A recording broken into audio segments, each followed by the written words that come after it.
What happens when Hollywood's most beloved action star walks into what he thinks is a friendly late-night chat, only to find himself trapped in a verbal minefield? You won't believe what unfolds when Channing Tatum sits down with Jimmy Kimmel for what was supposed to be a lighthearted promotional appearance, but instead becomes a career-defining moment that leaves both men forever changed. The tension starts building from the very first question, and by the end of this explosive encounter, one man's reputation lies in ruins while the other storms out in disgust, leaving behind a studio audience in stunned silence and a host scrambling to salvage what's left of his crumbling credibility. Before we get into this incredible story, make sure you hit that subscribe button and drop a comment below, because you're not going to believe what unfolds when two of entertainment's biggest personalities clash in the most uncomfortable television moment of the year. The evening started like any other taping of Jimmy Kimmel Live, with the familiar hum of excited audience members filing into their seats at the El Capitan Entertainment Center. Behind the scenes, however, something felt different. Crew members whispered among themselves, casting nervous glances toward the host's dressing room, where raised voices could be heard through the thin walls. Jimmy Kimmel, known for his sharp wit and calculated provocations, had been in an unusually aggressive mood all day, snapping at writers and making last-minute changes to his planned interview segments with an intensity that made even his longtime producers uncomfortable. Channing Tatum arrived at the studio with his usual easygoing demeanor, fresh from promoting his latest film project and genuinely excited to appear on a show he'd been on several times before. The Magic Mike star had always maintained a good relationship with Kimmel, sharing laughs and engaging in the kind of playful banter that made for great television. But as he settled into the guest chair under the bright studio lights, something in Kimmel's eye should have warned him that tonight would be different. The interview began innocuously enough, with Kimmel's trademark opening jokes and Tatum's characteristic charm on full display. The audience laughed at all the right moments, and for the first few minutes, it seemed like just another successful late-night appearance. But seasoned viewers of the show might have noticed something subtle yet unsettling in the host's tone, a slight edge that hadn't been there in previous interviews, a barely perceptible sharpness that suggested deeper currents running beneath the surface of their seemingly friendly exchange. "So, Channing," Kimmel said, leaning back in his chair with a smile that didn't quite reach his eyes, "you've been pretty vocal lately about wanting to do more serious dramatic work. Some people are saying you're trying to distance yourself from the movies that made you famous. Is that fair to say?" The question seemed innocent enough, but Tatum's media-trained instincts immediately picked up on the loaded nature of the inquiry. He shifted slightly in his seat, his smile becoming more guarded as he processed the unexpected direction of the conversation. "I wouldn't say I'm distancing myself from anything," Tatum replied carefully, his voice maintaining its usual warmth, despite the subtle tension creeping into his posture. "I'm grateful for every opportunity I've had, including the Magic Mike films. They've been incredible experiences that opened doors for me.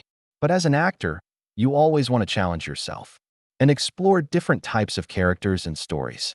His diplomatic response drew approving nods from the audience, but Kimmel's expression remained unchanged, his eyes fixed on his guest with an intensity that made the studio atmosphere feel suddenly heavy. Kimmel pressed forward, his voice taking on a slightly mocking tone that sent ripples of unease through the live audience. "But let's be honest here, Channing. You made your name taking your clothes off in movies. Now you're trying to be taken seriously as a real actor." He made air quotes with his fingers, a gesture that felt more condescending than playful. "Don't you think there's something a little disingenuous about that transformation? Like you're trying to have it both ways?" The question hit like a slap, and Tatum's jaw tightened imperceptibly. His years of media training kicked in as he fought to maintain his composure, but those watching closely could see the flash of anger in his eyes. The audience, sensing the shift in tone, grew uncomfortably quiet, their earlier laughter replaced by a palpable tension that seemed to fill every corner of the studio. Even the camera operators exchanged worried glances, unsure whether they were witnessing the beginning of great television or a career-ending disaster. "Jimmy," Tatum said, his voice carrying a warning note that anyone who knew him well would recognize, "I think you might be misunderstanding what I'm trying to do as an artist. The Magic Mike films weren't just about taking clothes off. They were about exploring themes of masculinity, economic desperation, and the American dream. Steven Soderbergh didn't direct those movies because he wanted to make cheap entertainment. He saw something deeper in the story, and so did I.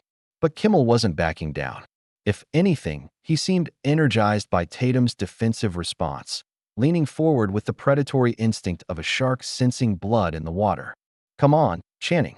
You can dress it up with all the fancy film school talk you want, but at the end of the day, you got famous for having a good body and being willing to show it off.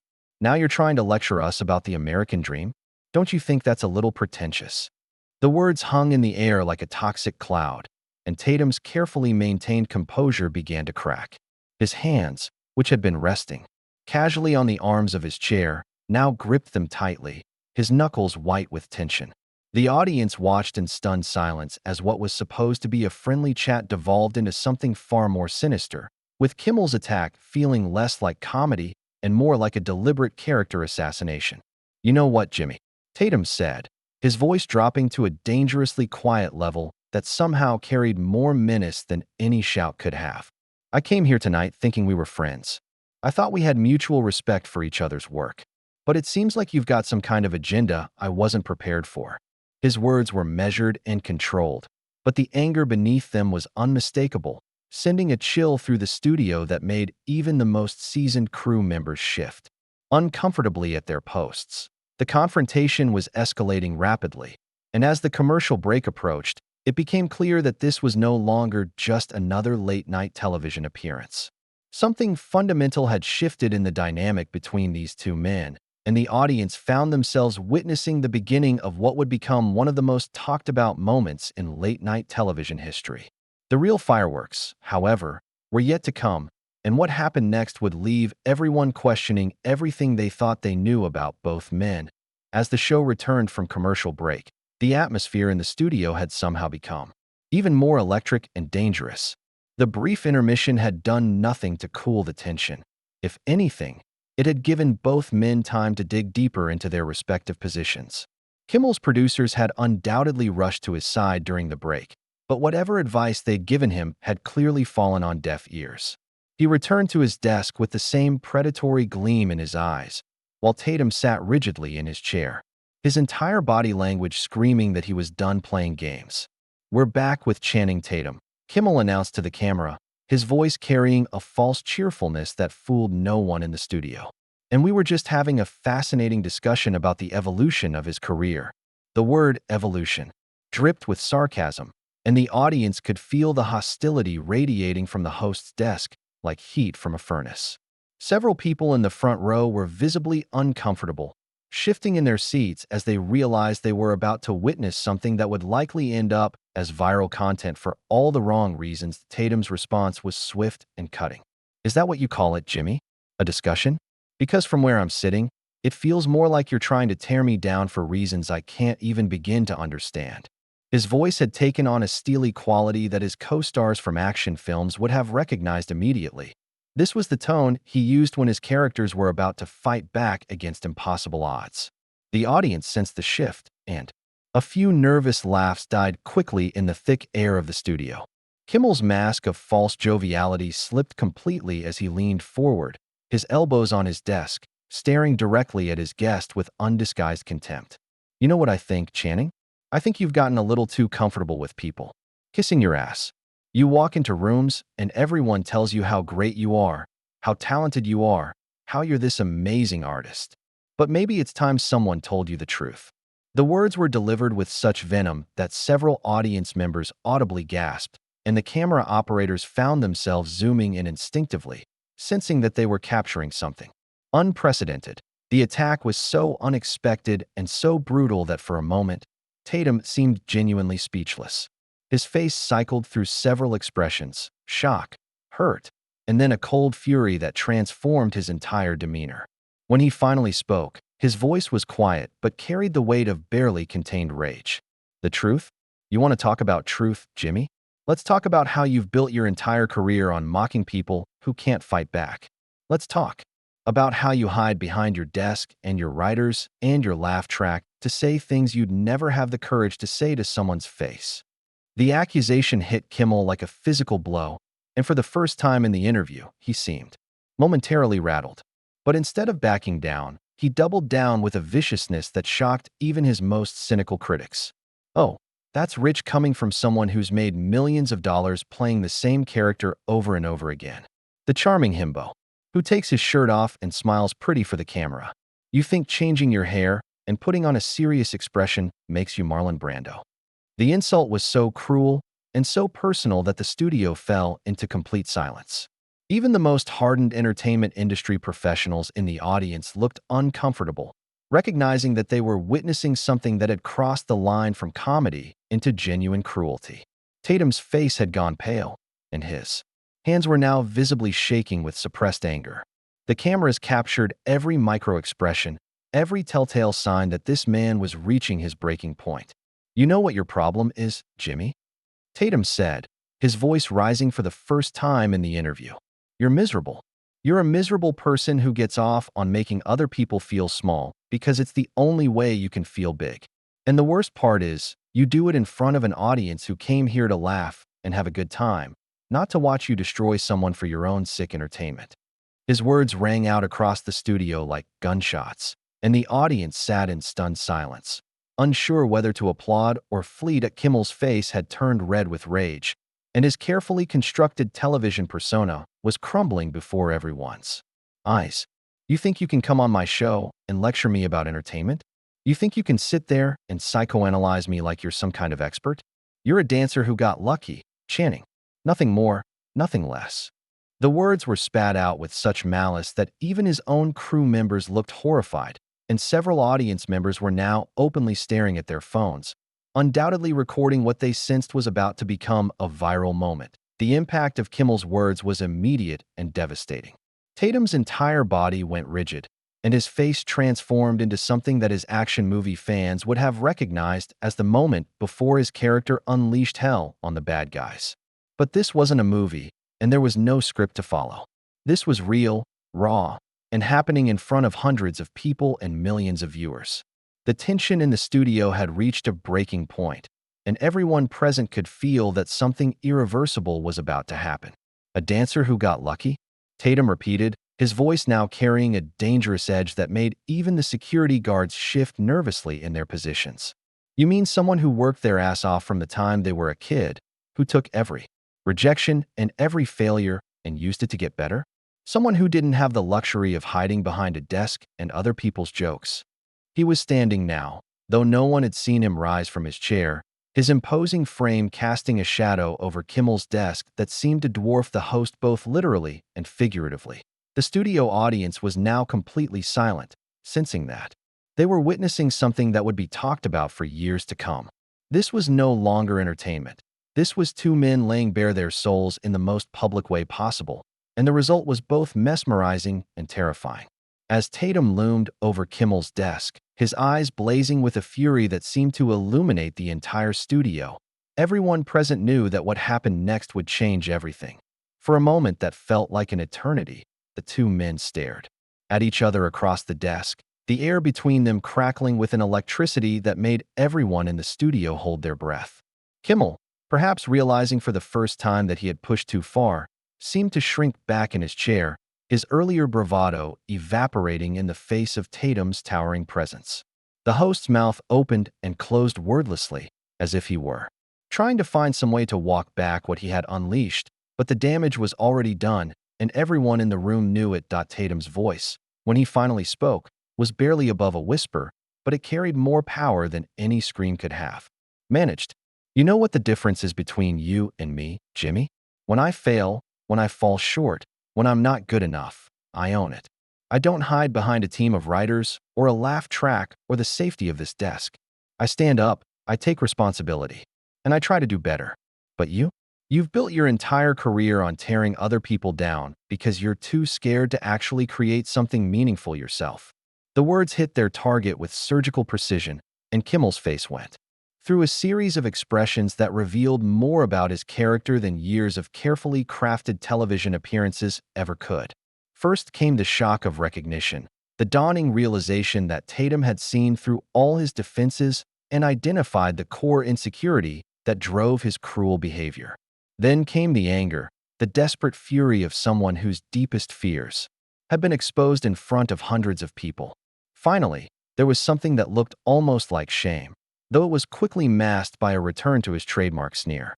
"You don't know anything about me," Kimmel said, but his voice lacked conviction, and the words came out as more of a plea than a statement.